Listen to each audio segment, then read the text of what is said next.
Welcome to the Bullpen.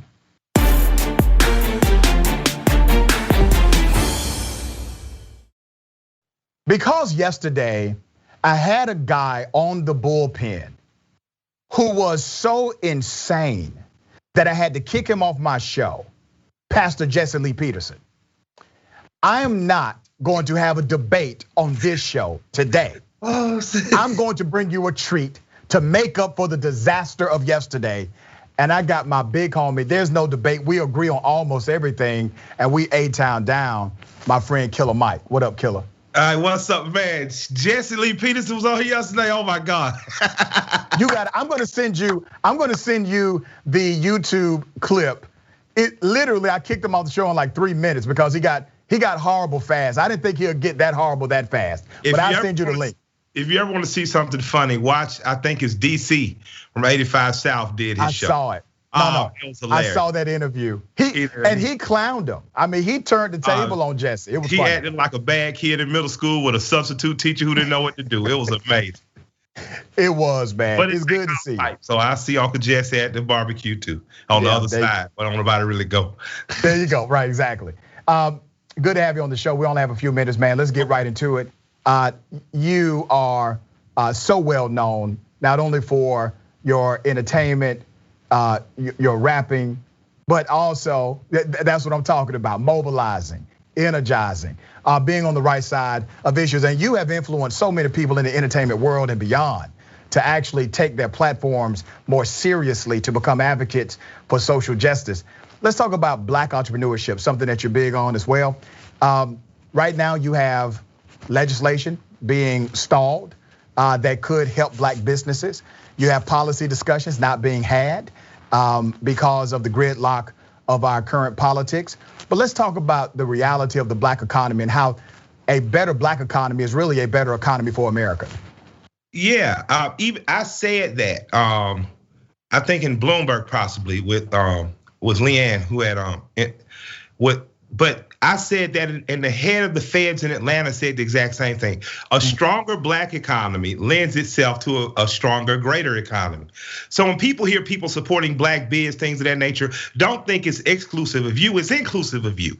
We want the businesses to be owned by Black people, we want the lenders to be Black, but we want to provide services for the greater community. That's what we do. We just want to be able to be the chair on the leg on the chair that can hold up. We don't want to be the wobbly end. So no one think that's exclusive of them. It's inclusive of all. But Black business, let me tell Black people, whenever we've chosen to do business with one another and service ourselves in a greater community, we've done better. Our communities have been stronger. We had less crime. We had more fathers present in the community. We had greater freedoms, and we didn't have the oppressive amount of violence that we're experiencing in a lot of our communities now. Because a lot of our boys don't want to go to college and aren't being led to go to trade school. Trade school isn't just plumbing and carpentry and fixing stuff. It's owning your own business. It's being able to be someone who takes your products and services places and get the highest dollar amount. So I really think we need to take that seriously. I'm glad to be a part of something like Greenwood Banking. That's a banking platform that's going to roll out. That's not only going to allow people in banking deserts to have actual accounts, but eventually it's going to grow to a lender for non-traditional businesses out of our community that the big three might not necessarily finance. And I'm proud to be a part of that because I've seen that work not only in Greenwood, Oklahoma, and Tulsa. I've seen it work on Auburn Avenue in Atlanta and Edgewood Avenue. I've seen it work in Harlem, New York, Inglewood in California. And I believe we can keep doing this the next 50, 100 years and start to close some of that economic gap and do more for ourselves. Let me bring up something that is an actual policy bias. You already know there's this fight against critical race theory, which is simply the historical analysis of racism and how that racism connects to policy in America and our review of it. But there's this fight against it. But there is a policy, a recent policy from a bunch of money that was approved in the previous administration. So that COVID relief money bypassed Black business owners because it did not create a caveat, and I say it didn't bypass all of them, but sole proprietors in particular, because one, sole proprietors did not have the background or the paperwork necessary in order to apply for it, and the government did not create an avenue that said, here's how we're going to make sure you all can be part of this lump sum of money that we're putting out. The overwhelming reality is that black businesses continue to be left out of massive policy to impact their economy. So what will it take, brother, to put the emphasis necessary to make sure we create a stronger black ecosystem of financial support in our communities? It's gonna take more than a federal holiday. Come on, brother. All right, so let's talk about, you got a federal holiday because an area where blacks had built their own, for blacks, by blacks, and the greater community. The white community that was working class or poor got angry, aided by government to bomb and decimate that community. And we got a holiday, and I like any day off you give me, I can cook barbecue and drink some beer.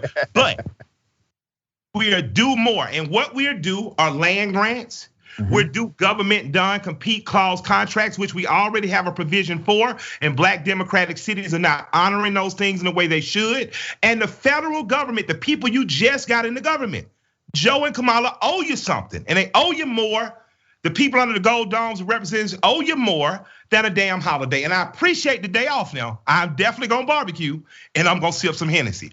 But you have, actually I'm gonna sip Johnny Walker Blue. Don't give me no cheap bottle. But we have to demand now policy that, like Yvette Carnell says, and I appreciate this just for saying this, the government owes you something. They owe you farmland, they owe you exclusive contracts, they owe you building rights when they're putting up this new infrastructure. So black people, when we send these people out, let's make sure that they bring something back. I'm telling Warnock this, I'm telling Ossoff this, I'm telling Biden this, I'm telling Kamala this, I'm telling Clyburn this, I'm telling anybody who will listen, who asks me for my black vote every 2 and 4 years, I need something in return, because the quicker we can do for ourselves, the freer we can be, and the better this country will be. And I want my people out there who might not disagree me. Who might not agree. The people who follow Jesse Lee Peterson, the people who listen to conservative radio, strong black economy equals us needing you less.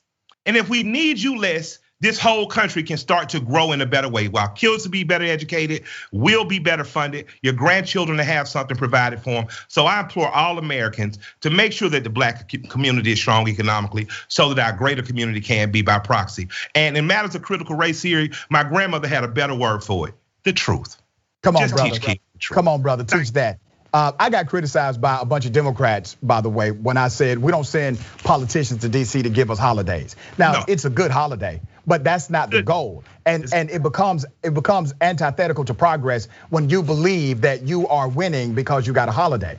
Yeah. Remember, the same Republicans help bring you that holiday.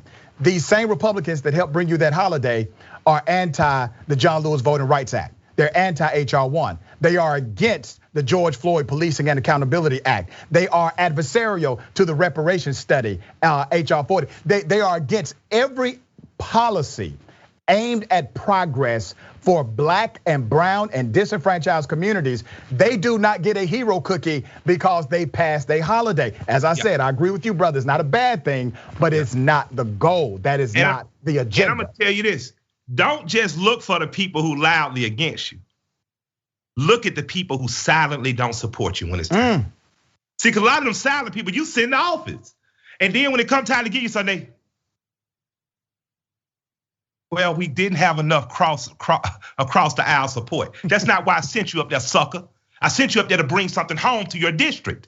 And if your district is a majority black district in a Democratic enclave, then I expect something more than a damn holiday. And here's the other thing, y'all man. Gotta believe me on that. But we deserve more. No, you good. You can use that here, brother. I've said worse. The other part of that is you got all of this, and I said earlier on the show, man, Nancy Pelosi playing games. We should have had a select committee investigating what happened at January 6th, prosecuting individuals, even if they are elected officials who were involved. But here's the other game they play.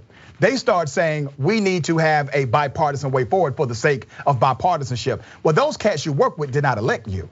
We did not elect you to have a bipartisan agenda. We elected you to have our agenda. And as long as you keep saying we won't move forward without support from the other side, or we'd rather have support from our colleagues on the other side, that's not the spirit of politics, nor is it the spirit that you campaigned on. You told us you had a separate, unique, and different agenda than the people who were in power for 4 years.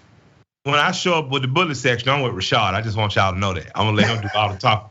I'm gonna let him take care of the business. I'm there as the goon. I'm gonna come up with my mask on. Come on, bro. Come on, homie. I really love and appreciate you and always telling our people the truth and just pushing forward. Thank you, Rashad. I'm very proud of you for the show, bro. Man, thank you, brother. Iron sharp as iron. You know, we A-Town down. You're my big homie. You have inspired so many, including myself. And I appreciate you, man. Before I let you go, brother, how's the wife? How's the family? She good. She ain't left me, so we good. The kids are good, thank God. And man, everything is amazing. We're proud to be still in business at the arena with the Hawks playing. We're proud that the swag shops are growing. I'm very happy to see progress happening on the ground. I'm seeing a lot of progressives on the ground organizing in Atlanta, and I'm just happy to be alive in this time with my contemporaries. Thank you for having me, brother. Always a pleasure. Killer Mike, thank you, man. Love.